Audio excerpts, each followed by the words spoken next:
Hey, Tim Hughes here. I'm the CEO and co-founder of DLA Ignite. With me today, I've got Dr. Douglas Kong, and we're going to talk about a blueprint to reduce stress in business. And Douglas and I are going to talk through this. Douglas is calling in from Singapore, which is 11 o'clock in the evening there. So it's I'm really appreciate you doing this at such late night. But Douglas, please tell people where they can get hold of you. Thank you for having me, and thank you for the warm welcome. You're welcome. Yeah. So where can people find you? People can find me in my LinkedIn profile under my name, Facebook also under my name. I also have a Facebook page called Optimal Zone Performance, the name of my company. I can be seen in these areas. So you are you're Dr. Douglas Kong, but you are a proper doctor, aren't you? Yes, I am. I train in medicine and specialize in psychiatry, and then subspecialize working with stress and psychological trauma. So it's interesting that you started off as being a doctor, because I know people who are doctors, but they've done a PhD in fungus or something like that. So they're not like a doctor. And so you as a psychologist, you've actually specialized in stress and trauma and post-traumatic stress. Yes, yes, I do. And there are other people like me who have similar interests to what I have.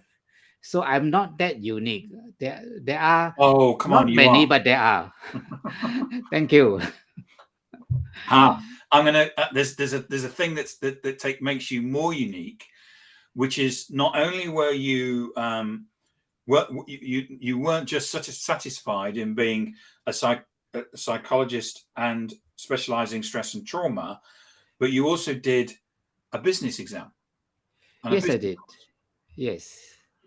So you've got this skill in terms of the medical piece, but also learning about business as well. Yes, that's because of the way I work. Because when I help patients and clients with stress, I not only deal with the symptoms, but my preference is to deal with the cause, whatever it may be.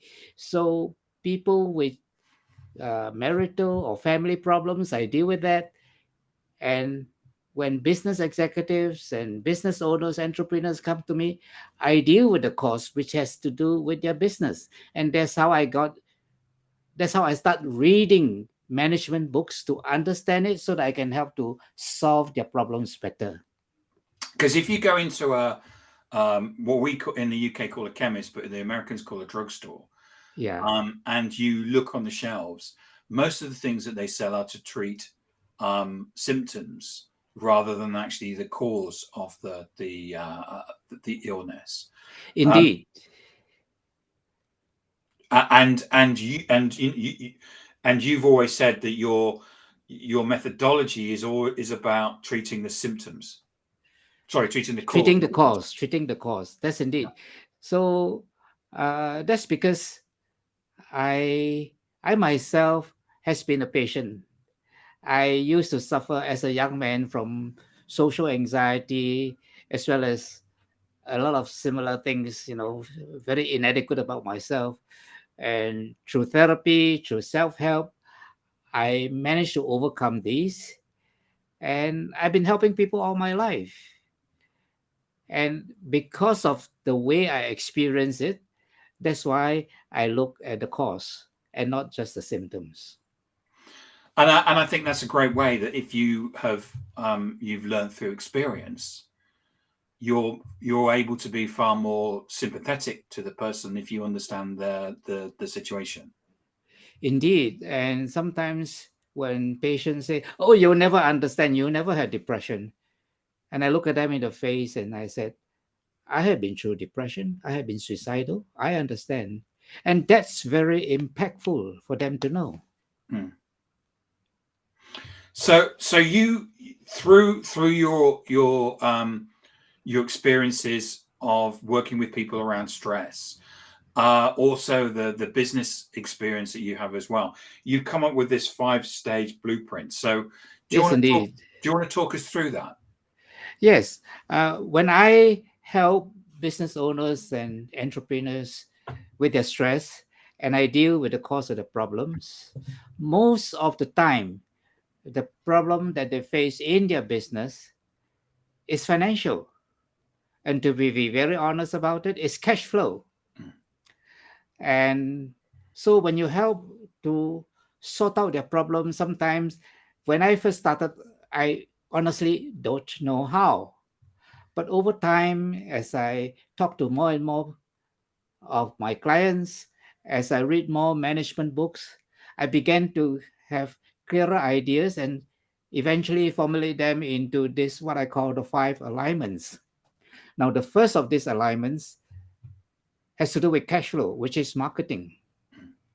In order for your marketing to be successful, it's not enough just to put a Facebook ad or a Google ad and expect sales to come in. No, it doesn't happen that way.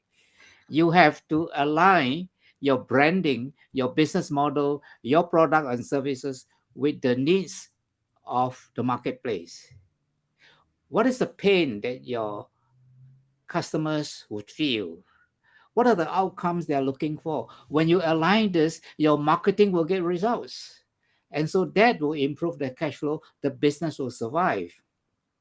The other set of problems that business owners have to do with other issues, which, because I'm a systemic person, I think of it in a systemic way.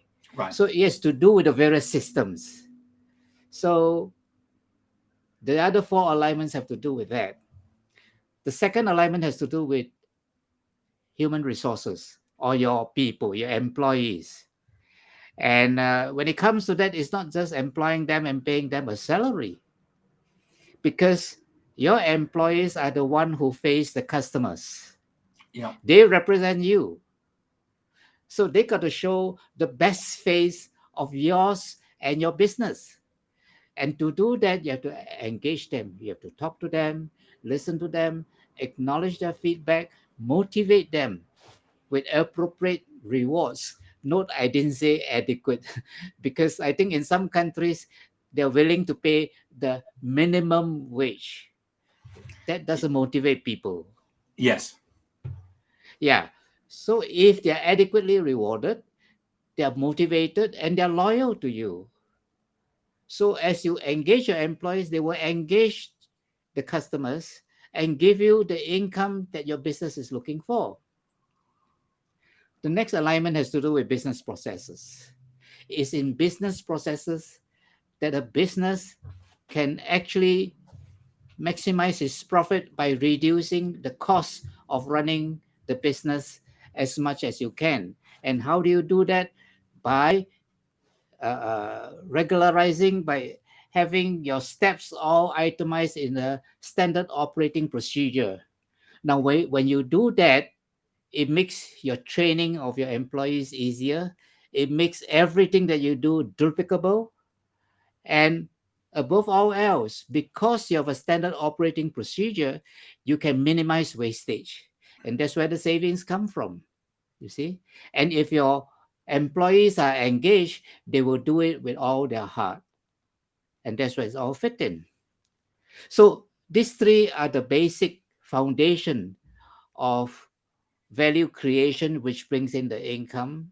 Next, we talk about the organization, or I won't say it's so much as the organization structure, as a organizational culture. Okay. So if you initiate and promote a culture of collaboration that will encourage teamwork, and that's how people can be very productive, because people work in teams collaboratively. They don't hide and they don't withhold things from one another. And that's how innovation and creativity get sparked off. So they can be very innovative and creative in the way they serve their customers, whether it's service or in selling their products. Mhm. So this organizational culture is terribly important. And if a business owner engage his management team, who in turn engage the lower levels of employees, you can imagine what impact this business will have on the customers and the community. Now, notice I say about engaging customers, about initiating collaboration, a culture of teamwork, and so forth. So, what kind of leadership, what kind of leader you must be to be able to do that? Yes. It has to be a transformational leader, isn't it? So, the kind of conversation you have with your people has to be what is called a coaching conversation, as some coaches call it, or as some psychologists call it, a conversational intelligence, where in Okay. whatever you say Yep. to your people, it has to be supportive, it has to be positive, so that they are encouraged by what you say. So when they make a mistake, you don't reprimand them. You ask, what can you learn from them? If you have to do it again, can you do it better? In what way can you do it better? Now, most business owners knows a lot of things, and they want to give answers all the time when there's a question. No, a transformational leader is not Mr. Know-all.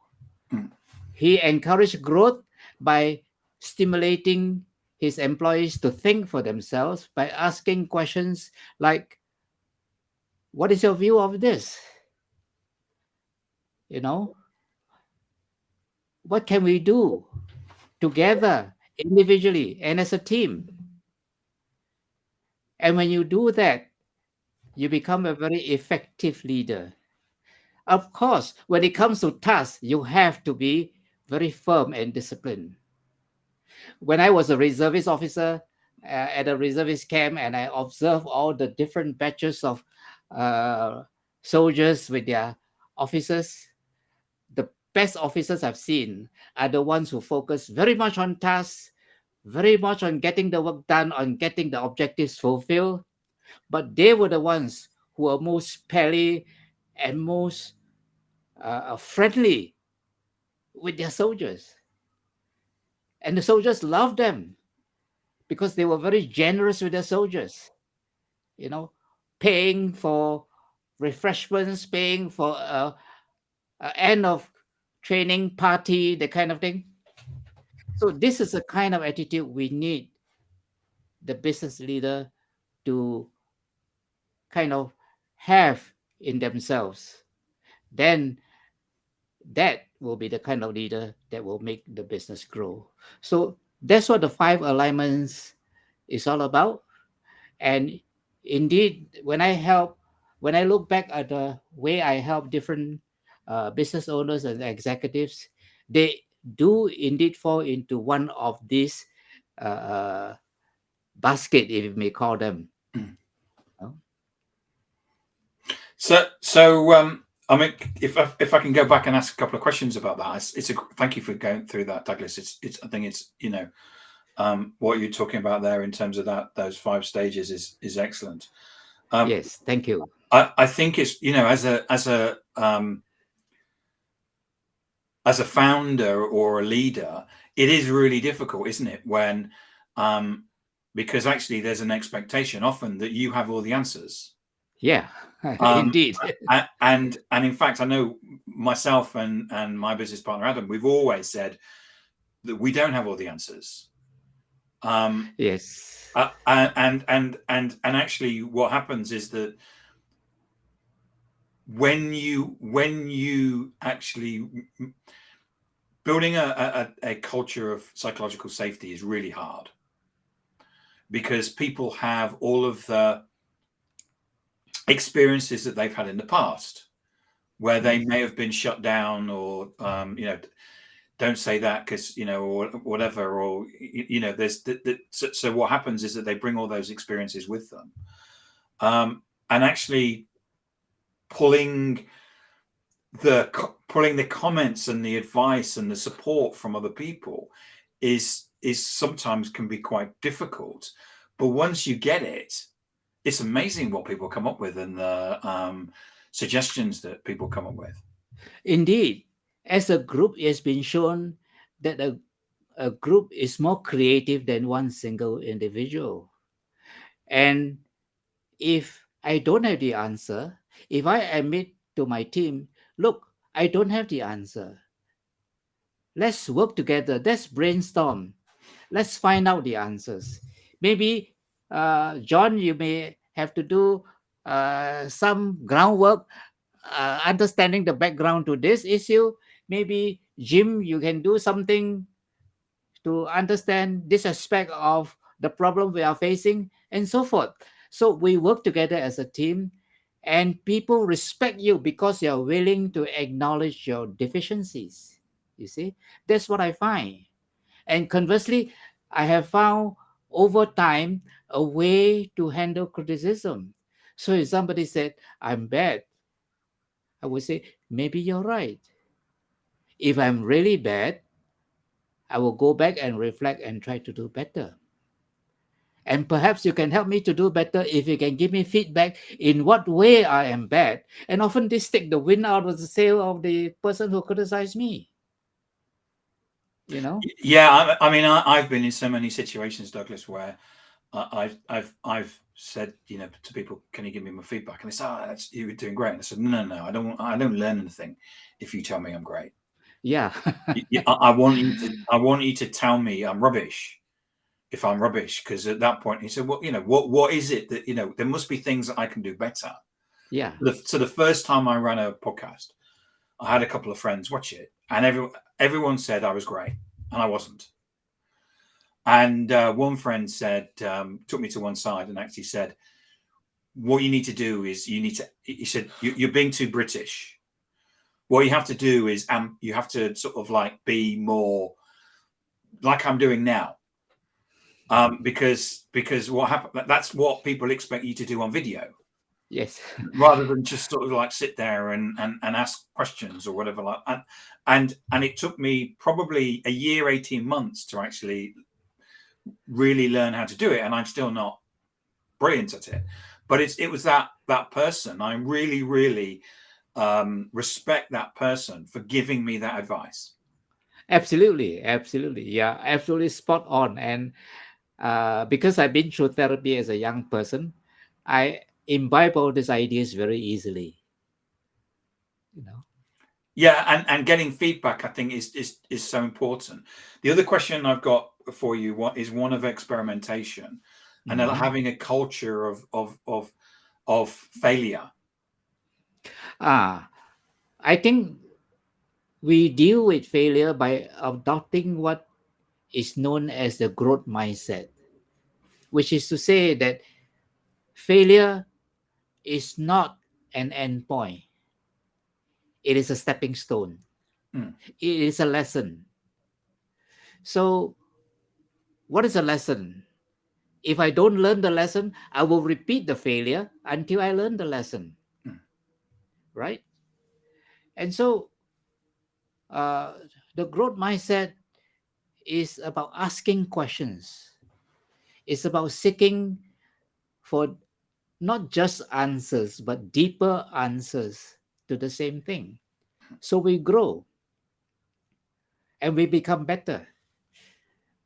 It's through our failures that we obtain success. This piece of proverb is found in all languages.